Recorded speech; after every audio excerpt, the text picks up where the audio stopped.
saudar a todos com a paz do nosso Senhor e Salvador Jesus Cristo, que essa paz habite em nossos corações, não sois mais eternamente.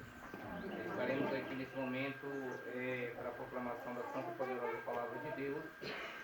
E hoje nós iremos estudar e analisar o 8º mandamento da lei do Senhor. Estamos gravando aqui uma série de estudos bíblicos falando da importância dos mandamentos do Senhor na nossa vida. Quero convidá-lo nesse momento para nós ler o texto bíblico da Palavra de Deus, aqui no Êxodo, capítulo 20, e o versículo 15, que diz assim: não furtarás, né? Então, amém? Então, queridos irmãos, nós iremos contextualizar a Palavra de Deus. Este mandamento que Deus ordenou, que está escrito na Palavra de Deus, quando Deus falou, nos fala, através da sua palavra, para que o homem de todos os tempos, os homens e mulheres de todos os tempos não possam transiti-lo, primeiramente nós temos que compreender o propósito quando Deus diz não, né? Qual é o propósito quando Deus diz não matarás, não furtarás, não adulterarás, enfim. O propósito principal é para nos proteger do mal. Quando um pai de família diz não para o seu filho, com certeza ele tem um propósito maior do que se possa imaginar.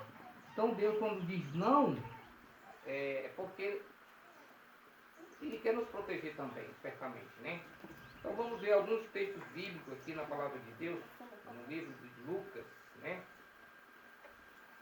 Já no tempo de Jesus Cristo, nós iremos ver aqui alguns conselhos da Palavra de Deus para nós nesta manhã, e possamos colocar em prática. Lucas 12, versículo 19. Diz assim a Palavra de Deus. Falando daquele incidente quando Jesus estava proclamando a mensagem de salvação. Certa vez, Jesus ele falou essas palavras e disse assim: então direi, a minha alma tens em depósito muitos bens, para muitos anos descansa, come, bebe e regala-te.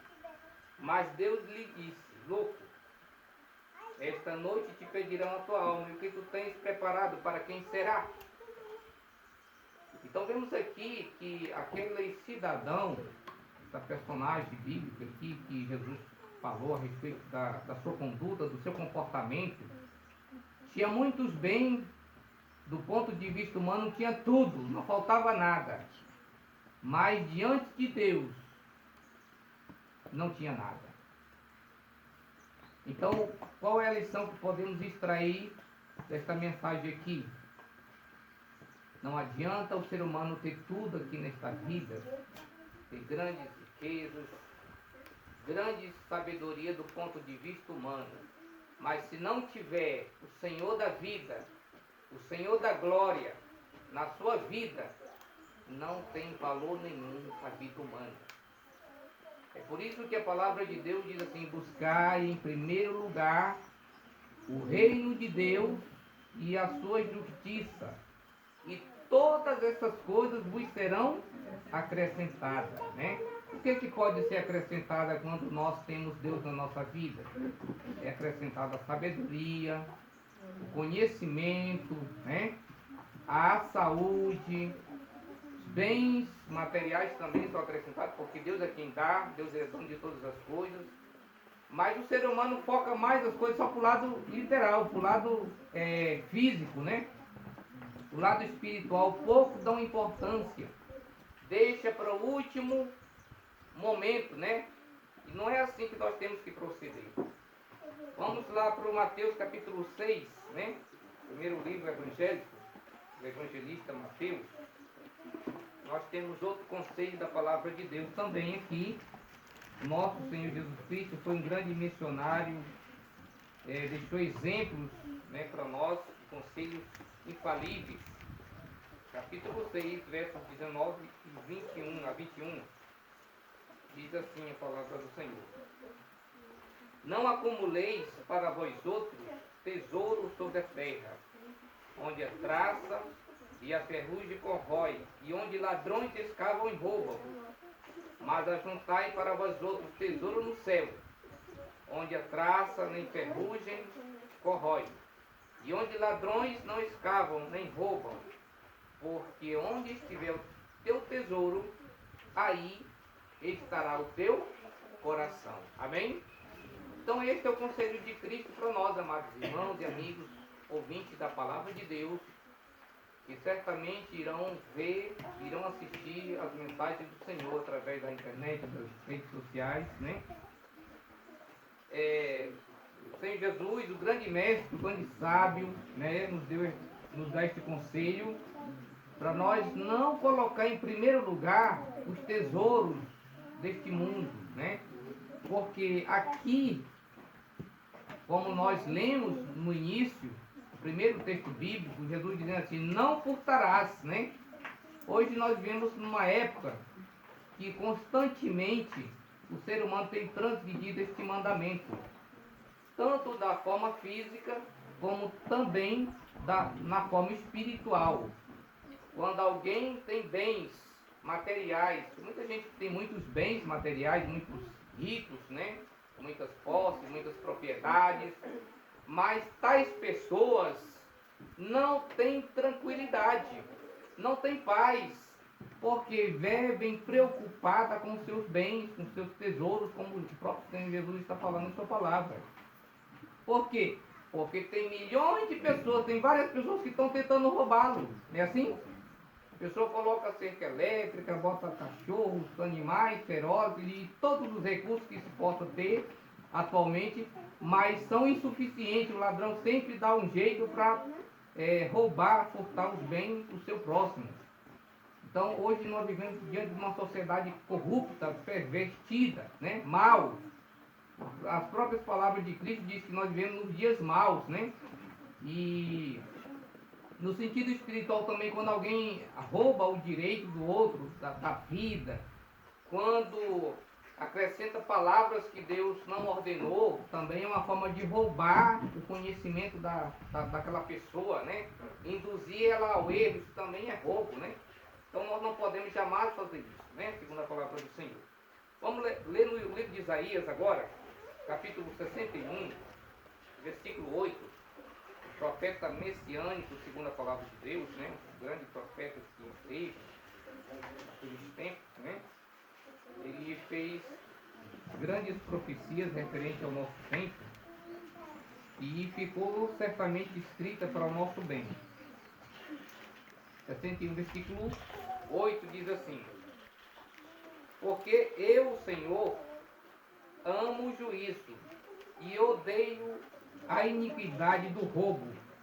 Dar-lhe-ei fielmente a sua recompensa, e com eles farei aliança eterna. Então, queridos irmãos, veja que Deus aqui, ele usa essa expressão, né? Que Deus odeia a iniquidade do roubo. Quantas pessoas têm cometido esse pecado contra Deus, contra o seu próximo? Somente agora nesses dias que vivemos, né?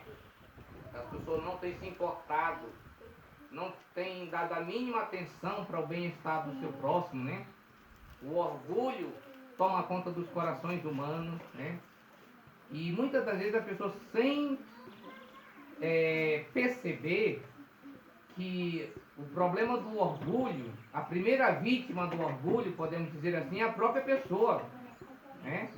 Então, Cristo Jesus ele deixou todos esses conselhos bíblicos aqui para nós vivermos em uma sociedade justa, para nós vivermos em uma sociedade melhor. Mas infelizmente o ser humano cada vez mais tem se tornado mais mau, mais desordenado, e as consequências são as piores que se possa imaginar. Amós capítulo 8, versículo 5, né? Vamos lá para o livro de Amós também, esse texto aqui, para a nossa meditação, a palavra de Deus.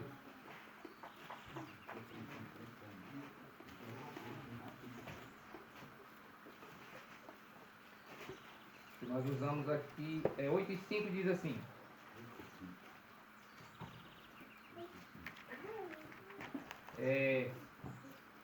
dizendo: quando passará a festa da lua nova para vendermos os cereais? E o sábado para abrirmos os celeiros de trigo, diminuindo o efa e aumentando o ciclo, e procedendo dolosamente com balanças enganosas. Olha só como era o povo daquela época, né?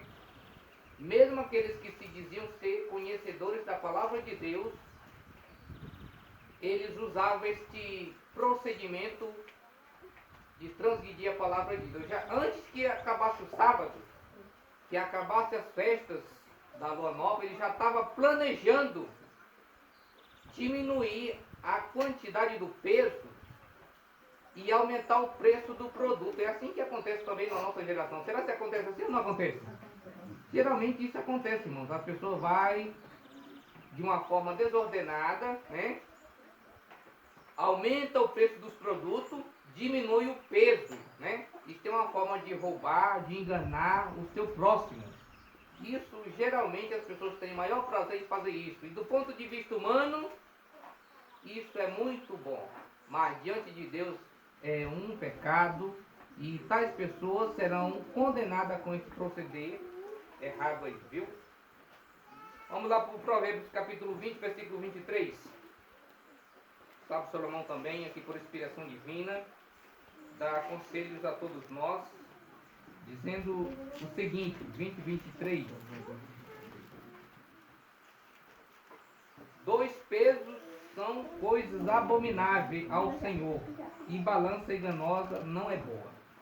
Veja só que aquele homem de Deus escreveu por inspiração divina. Dois pesos. Tem pessoas que já utilizaram esse método e muitos hoje estão fazendo a mesma coisa. Ou seja, tudo tem mudado no nosso mundo, no nosso planeta, na nossa geração. A única pessoa que não quer mudar é o ser humano, com o coração perverso, com o coração insubordinado, insubmisso à vontade de Deus, né? E a gente tem que ter muito cuidado, irmãos, para nós não cair neste engano, né? Porque aqueles que fazem tais coisas parece que é bom, né? Parece que vai ter benefício do ponto de vista humano, mas no final as consequências são grandes, viu? Levítico capítulo 19, versículo 11. Vamos lá para o livro da lei, né? Todos já conhecem a importância que tem do conhecimento da verdade, mas o importante mesmo é praticar a verdade, né? Capítulo 19, versículo 11. Vamos ver aqui que a palavra de Deus diz para nós em nome de Jesus aqui.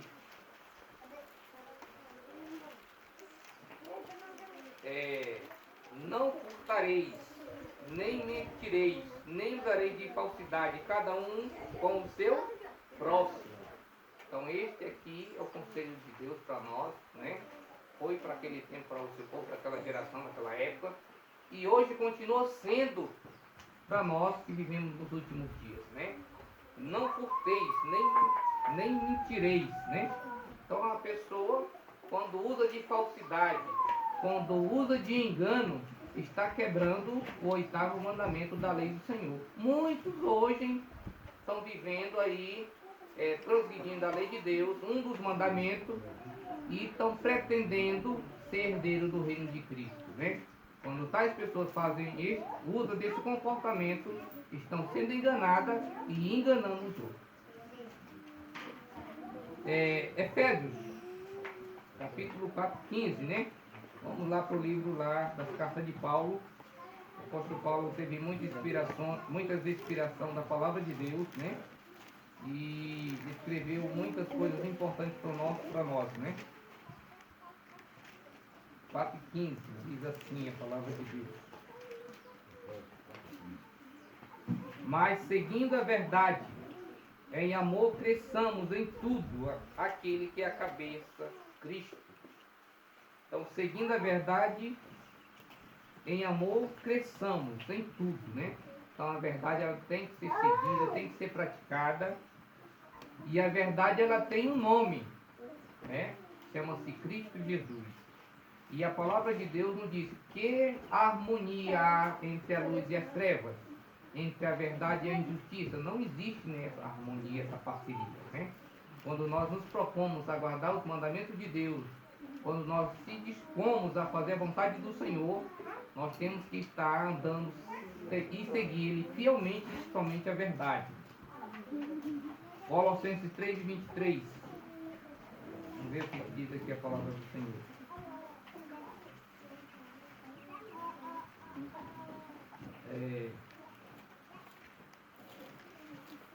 Foi um equívoco, na verdade não tem nesse texto, né? Mas vamos o Salmo 37:21, né? Salmo dos Salmos 37:21, veja que o salmista diz o seguinte aqui, rapidamente aqui para concluir a nossa mensagem de Jesus. O ímpio pede emprestado e não paga. O justo, porém, se compadece e dá. Amém? Então, existem outras maneiras pela qual a pessoa pode transgredir esse mandamento também, né? Tem pessoas que, quando necessita de alguma coisa do seu próximo, vai lá e pede emprestado. Isso é uma prática muito antiga, não é verdade? Só que tem aqueles que usam de má fé, pega e não devolve, né? Vai e te conta que é seu e não devolve para o dono. E muitas vezes o dono esquece, não lembra mais, e aí ele fica usando o tempo todo como se fosse o dono, né? Então esse é um pecado também, ou seja, é uma forma de roubar, de transgredir o mandamento do Senhor, né? Então nós temos que ter o bom senso, temos que ter a consciência, quando pedir algo emprestado, devolver o seu devido dono, né? O seu legítimo dono. Mais um texto aqui, Salmo 128, versículo 2, né? Aí nós vamos encerrar aqui a palavra de Deus. Vamos ver o que diz aqui mais o salmista aqui. Salmo 128, versículo 2, né?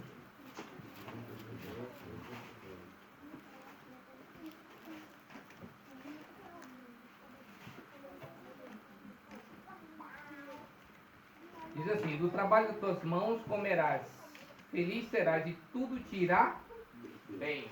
Amém? Então esse é o conselho da palavra de Deus, né? O Senhor Jesus, ele ordenou e ordena na sua palavra que do trabalho das tuas mãos comerás, né? Há muitas pessoas que não querem seguir esse conselho, né? Querem viver sem trabalhar, sem realmente encarar a vida como todos encaram, né? Viver da maneira correta e digna do seu trabalho. E isso também é um pecado, é uma transgressão desse mandamento, né? O apóstolo Paulo diz: olha, aquele que não quer trabalhar é bom que não coma, né? Então, nós temos que estar vivendo como no princípio, né? Quando Adão e Eva foi criado por Deus sem pecado, lá ele fazia seu trabalho diário, né? Fazia a sua obrigação perante Deus. Ele não foi colocado lá como muitas pessoas pensam, de ficar sem fazer nada, não. Ele tinha a obrigação de cuidar do jardim, de proteger e cuidar do jardim. Então sempre houve trabalho. Todos aqueles que seguem a Deus e que serão salvos pelo Senhor irão ter uma atividade. O céu não é lugar de pessoas preguiçosas. O céu é lugar de pessoas ativas, né? Que Deus nos abençoe e nos guarde, que possamos fazer compreender a sua vontade em Jesus. Amém?